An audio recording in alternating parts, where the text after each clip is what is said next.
Happy Memorial Day, everyone, and happy Music Mondays.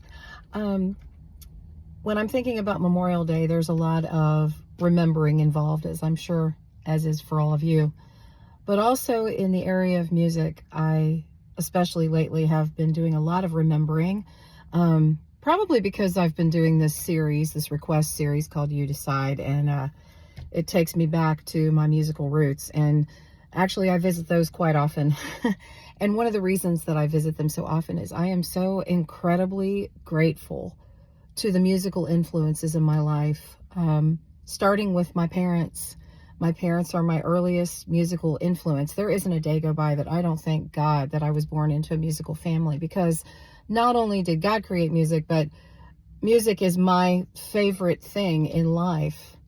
And also, it's my profession. And so I have a very deep appreciation for anyone or any music that has influenced me in the areas that helped me grow, that helped me be passionate about music.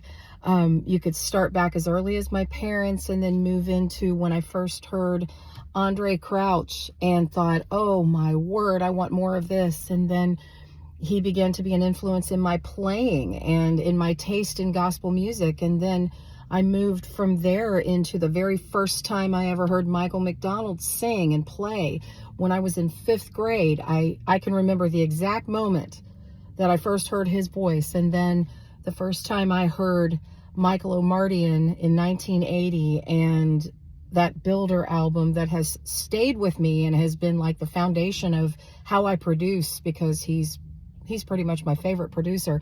And then the people that actually allowed me opportunities, like my 4th, 5th, and 6th grade music teacher, Becky Hancock, and especially my pastor that I grew up under, who traveled all over with us as teenagers, giving us opportunities to sing and perform. And then I've just been placed in so many areas that really formed who I was going to be and who I am today.